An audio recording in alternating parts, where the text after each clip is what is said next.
Okay so हम लोग ने लास्ट वीडियो में पढ़ा था क्लासिकल पाथवे एक्टिवेट होने का कॉम्प्लीमेंट सिस्टम को।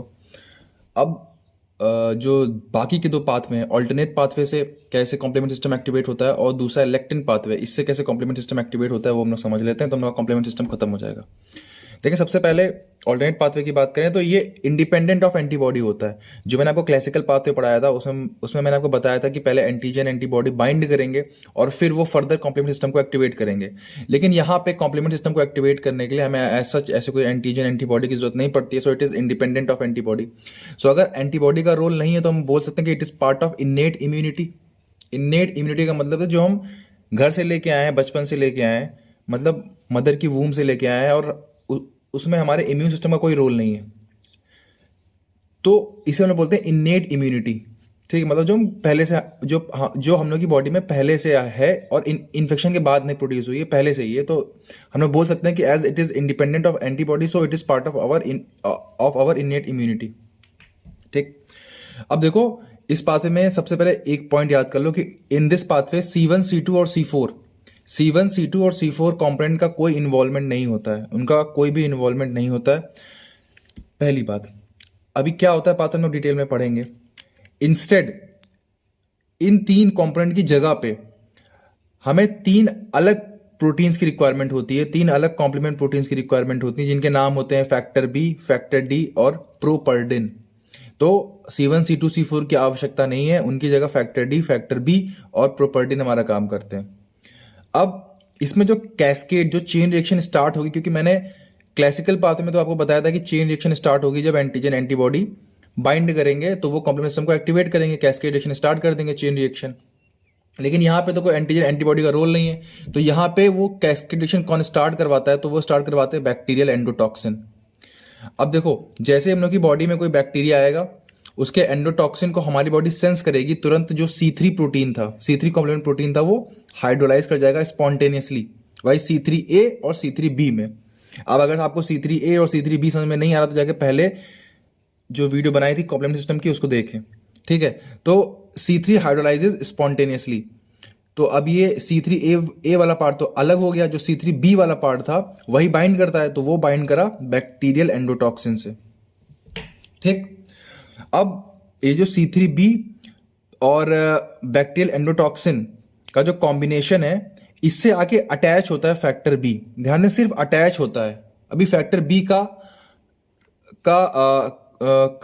ब्रेकडाउन नहीं हुआ है, मतलब जो फैक्टर बी है वो उसका ब्रेकडाउन नहीं हुआ है, वो ऐसे BA और BB में नहीं टूटा। अब अभी बस आके फैक्टर बी इस कॉम्प्लेक्स से अटैच हो गया, तो C3B, ये देखो C3B प्लस ये B है हमारा फैक्टर बी। ठीक, और प्लस यहाँ पे बैक्टीरियल एंडोटॉक्सिन तो है ही। अब फिर फैक्टर डी जो होता है वो एज अ कैटलिस्ट वर्क करता है, एज अ कैटलिस्ट वर्क करेगा, और जो इस कॉम्प्लेक्स में फैक्टर बी था उसको ब्रेक कर देगा। अब ये जो फैक्टर बी है ये अपने कॉम्प्लेक्स में ब्रेक हो जाएगा BA और BB में। ठीक है, तो BA यहां से हट गया, और अब C3 स्मॉल b और कैपिटल B का जो बड़ा वाला पार्ट था, मतलब कैपिटल B और स्मॉल b, ये एक कॉम्प्लेक्स बना लेंगे। अब इस कॉम्प्लेक्स की जो शॉर्ट लाइफ की जो हाफ लाइफ होती है बहुत शॉर्ट होती है, सिर्फ 5 मिनट, ओनली 5 मिनट्स। तो उसको स्टेबलाइज करता है, इस कॉम्प्लेक्स से आके जुड़ता है ये वाला प्रोटीन प्रोपर्डिन, और इस कॉम्प्लेक्स को स्टेबल कर देता है, इसकी हाफ लाइफ कर देता है अप्रोक्सीमेटली 30 मिनट्स। ठीक, अब ये जो कॉम्प्लेक्स बना है, this complex will activate factor 5, और उसके बाद के जो सारे स्टेप थे वो बिल्कुल सेम रहेंगे, इसलिए हमको बता भी नहीं रहा हूं। एक बार फैक्टर 5 एक्टिवेट हो गया, बस आपको ध्यान रखना कि इस ऑल्टरनेट पाथवे में फैक्टर 5 को एक्टिवेट करता है ये वाला कॉम्प्लेक्स, और जैसे इसने एक्टिवेट किया फैक्टर 5 को, उसके बाद सारे स्टेप बिल्कुल सेम है। 5 जो है वो 6 7 फिर 8 9 फिर कॉम्प्लेक्स बनेगा, फिर मेम्ब्रेन अटैक कॉम्प्लेक्स बनेगा, और फिर वो बैक्टीरिया को मार देगा। बिल्कुल ऐसे मैं आपको दिखा देता हूँ लास्ट वीडियो से। यहाँ पे देखो फैक्टर 5 एक्टिवेट हुआ, फिर वही C5B बना, C5B ने C6 C7 को एक्टिवेट किया, C6 C7 ने C8 C9 को एक्टिवेट किया, ये कॉम्प्लेक्स बना। बिल्कुल ये सेम कॉम्प्लेक्स बनता है, इसे हम लोगों ने बोला था मेम्ब्रेन अटैक कॉम्प्लेक्स, और जाके इसने बैक्टीरिया की मेम्ब्रेन को टारगेट किया और उसको डिस्ट्रॉय कर दिया। ठीक, तो यहां से उसके बाद से बिल्कुल सेम है, इसलिए मैं लिख नहीं रहा हूं, ना आपका टाइम वेस्ट कर रहा हूं ना खुद का टाइम वेस्ट कर रहा हूं। ठीक है, अब सेकेंड पाथवे पे, तो ये था हमारा अल्टरनेट पाथवे, तो इसमें कुछ नहीं था। C3 अपने आप हाइड्रोलाइज होगा, C3A में C3A और C3B में C3A तो हट गया, जो C3B था वो बैक्टीरियल एंडोटॉक्सिन से अटैच होगा, फिर आगे उससे फैक्टर बी अटैच होगा, फिर उसको फैक्टर डी आके उसको कैटेलाइज करेगा फैक्टर बी के ब्रेकडाउन को, फिर जो कॉम्प्लेक्स बनेगा वो फैक्टर 5 को एक्टिवेट कर देगा, फिर वापस से वही पूरा सेम कहानी चलते हुए मेम्ब्रेन अटैक कॉम्प्लेक्स बन जाएगा और वो बैक्टीरिया को मार देगा, खत्म। नेक्स्ट है लेक्टिन पाथवे। देखो ये भी इंडिपेंडेंट ऑफ एंटीबॉडी होता है, इसमें भी एंटीबॉडी की कोई भी आवश्यकता नहीं होती, तो it is also a part of our innate immunity. ठीक, अब देखो ये कैसे एक्टिवेट होता है समझो। देखो ये बैक्टीरिया है, तो बैक्टीरिया की सेल वॉल में प्रेजेंट होता है मैनोज, ठीक, और मैनोज की प्रेजेंस को सेंस करता है हम लोग के ब्लड में एक प्रोटीन होता है लेक्टिन, हम लोग के खून में एक प्रोटीन होता है lectin present in human blood.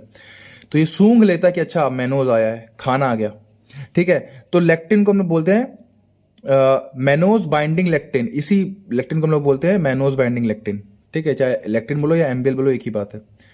तो फिर क्या होता है, ये जो लेक्टिन होता है ये आके इस मैनोज से जुड़ जाता है। तो ये देखो ये बैक्टीरिया था, ये मैनोज था, उससे आके ये हमारा एमबीएल जुड़ गया। और एमबीएल एक एक्यूट फेज प्रोटीन भी होता है।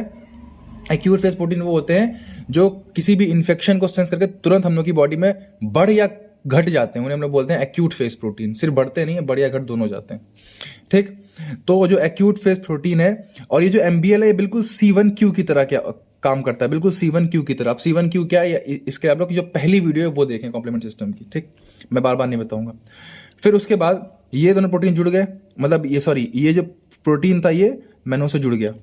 अब एक और प्रोटीन होता है हम लोग के खून में, उसे बोलते हैं MASP, और ये बिल्कुल C1R और C1S की तरह होता है।